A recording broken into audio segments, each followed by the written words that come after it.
సంధ్య theatre తొక్కిసలాట కేసులో ట్విస్టులు కొనసాగాయి. ఈ కేసులో మధ్యాహ్నం అరెస్ట్ అయిన హీరో అల్లు అర్జున్ కు 14 రోజుల రిమాండ్ నాంపల్లి కోర్టు విధించిన కాసేపటికే హైకోర్టు మధ్యంతర బెయిల్ ఇచ్చింది. అరెస్ట్ అక్రమమని మధ్యంతర బెయిల్ మంజూరు చేయాలని హైకోర్టులో పిటిషన్ దాఖలు చేశారు అల్లు అర్జున్. సుదీర్ఘ వాదనలు విన్న హైకోర్టు మధ్యంతర బెయిల్ మంజూరు చేసింది. ఈ కేసులో సెక్షన్లు అల్లు అర్జున్ కు వర్తించవని హైకోర్టు చెప్పింది. అల్లు అర్జున్ కు కూడా జీవించే హక్కు ఉందని కామెంట్ చేసింది. రేవతి కుటుంబంపై సానుభూతి ఉందని, అంత మాత్రాన నేరాన్ని నిందితులపై రుద్దలేమని చెప్పింది కోర్టు.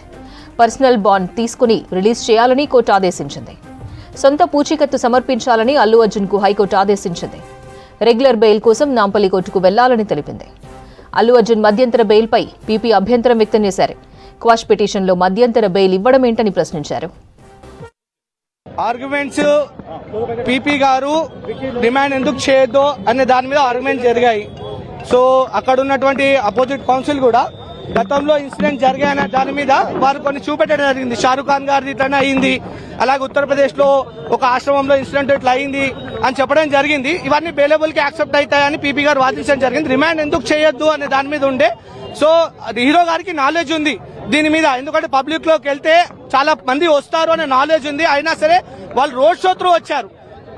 ఏమంటారు, సినిమా వాచ్ చేయడానికి అతనికి రైట్ ఉంది, కానీ అతను రోడ్ షోకి పర్మిషన్ తీసుకోలేదు కాబట్టి ఈ రోజు ఇన్సిడెంట్ అయిందని చెప్పడం జరిగింది. రోడ్ షో తోటి రావడం వల్ల పబ్లిక్ గ్యాదర్ అయినారు, కెపాసిటీ మించి రావడం జరిగింది. ఈ రోజు కోర్టులోనే చూస్తున్నాం అతని వాల్యూ ఏంటి, ఇంతమంది వచ్చారని చెప్పారు కదా. సో ఇదే ఒక నిదర్శనం అల్లు అర్జున్ కి ఎంత క్రేజ్ ఉన్నదో. సో వాళ్ళు ప్రికాషన్ తీసుకోలేదు కాబట్టి ఇన్సిడెంట్ అయింది, రిమాండ్ చేయాలని చెప్పేసి పీపీ వాదించారు. రోడ్ షో ఇన్ఫర్మేషన్ లేదు పోలీసులకు అని చెప్పడం జరిగింది.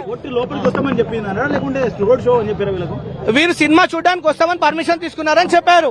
రోడ్ షోకి ఎలాంటి పర్మిషన్ లేదు, జులుస్తో వచ్చారని పీపీ గారు చెప్పడం జరిగింది. ఇవన్నీ విన్న జడ్జి గారు వీరిని రిమాండ్ చేయడం జరిగింది. ఇప్పుడు ప్రస్తుతానికి అయితే ఇది ఓకేనా. హైకోర్టు వారిప్పుడు చెంచల్ కూడా జైలు సూపరింటెండెంట్ కి 50,000 పూజీ ఏదైతుందో ఇవ్వాలి. పర్సనల్ బాండ్ ఇచ్చిన తర్వాత వాళ్ళని 4 వారాల కోసం రిలీజ్ చేయడం జరిగింది. మిగతా యాజమాన్యం ఎవరైతే అరెస్ట్ కాలేదో వాళ్ళపై ఎటువంటి చర్యలు తీసుకోవద్దని చెప్పేసి హైకోర్టు నిర్ణయం ఇస్తూ ఈ కేసుని 2 వారాల తర్వాత వాయిదా వేయడం జరిగింది. అల్లు అర్జున్కి సంబంధించి అల్లు అర్జున్ ఏదైతుందో అక్యూజ్ నెంబర్ 11 ఉన్నారు, ఆయనని వేరే అడ్వకేట్ సీనియర్ న్యాయవాది ఎస్ నిరంజన్ రెడ్డి గారు రిప్రజెంట్ చేయడం జరిగింది. వాళ్ళ వాదన ఏదైతుందో వాష్ పిటిషన్ వేసిన తర్వాత అల్లు అర్జున్ని అరెస్ట్ చేసినారు కాబట్టి ఈ ఆఫెన్స్లో అల్లు అర్జున్కి ఎటువంటి సంబంధం లేదు కాబట్టి ఆయనను రిలీజ్ చేయాలని చెప్పేసి వాళ్ళు వాదించడం జరిగింది. వాళ్ళ వాదనలతో హైకోర్టు ఏకీభవించి ఏదైతే ఆయనని కూడా పర్సనల్ బాండ్ 50,000 పర్సనల్ బాండ్, ఈరోజు ఫ్రైడే కాబట్టి ఇప్పుడు కన్సర్న్ మెజిస్ట్రేట్ దగ్గర మేము షూరిటీస్ ఫర్నిష్ చేయలేం కాబట్టి రేపు సెకండ్ సాటర్డే సండే ఉండడం వల్ల సూపరింటెండెంట్ దగ్గరనే 50,000 పూజీ ఇచ్చేసి ఆయనను కూడా ఇంటరిమ్ బెయిల్ 4 వారాల కోసం ఇవ్వాలని చెప్పేసి కోర్టు ఆదేశించడం జరిగింది. నేను సారాంశం ఏంటంటే ఇప్పుడు ఏదైతే సంఘటన జరిగిందో ఆ సంఘటనలో కొత్త బిఎన్ఎస్ సెక్షన్ చట్టం ప్రకారం సెక్షన్ 105 వేశారు. అది కన్పబుల్ హోమ్సైడ్ నాట్ మర్డర్, అది సీరియస్ ఆఫెన్స్. ఆ యొక్క కంప్లైంట్ ఏదొక ఎఫ్ఐఆర్ మీరు చదివినట్టయితే ఆ సెక్షన్ అట్రాక్ట్ కాదు కాబట్టి వీళ్ళపైన కఠినమైన చర్యలు తీసుకోకూడదని చెప్పేసి మేము వాదన చేయడం జరిగింది. నా కేసు వచ్చేసరికి నేను ఏదైతే థియేటర్ ఓనర్ని, థియేటర్ యొక్క యాజమాన్యాన్ని రిప్రజెంట్ చేసినాను కాబట్టి ప్రాసిక్యూషన్ అంటే పోలీస్ వారి వాదన ఏంటంటే ఈ షోని ఏదైతే ప్రీమియర్ షోని 4th 5th రోజు చేసే కంటే ముందు మేము పోలీస్కి ఎటువంటి ఇన్ఫర్మేషన్ ఇల్లే అని చెప్పేసి అది గౌరవ హైకోర్టు దృష్టికి తీసుకొచ్చింది. ఏంటంటే 4th రోజు ఏదైతే night premiere show, 5th morning early morning shows ఏవైతే ఉన్నాయో అవి గవర్నమెంట్ పర్మిషన్తోనే గవర్నమెంట్ మెమో ఇష్యూ చేసింది కాబట్టి ఆ మెమో ఆధారంగానే మేము షోస్ చేయడం జరిగింది. ఒకటి.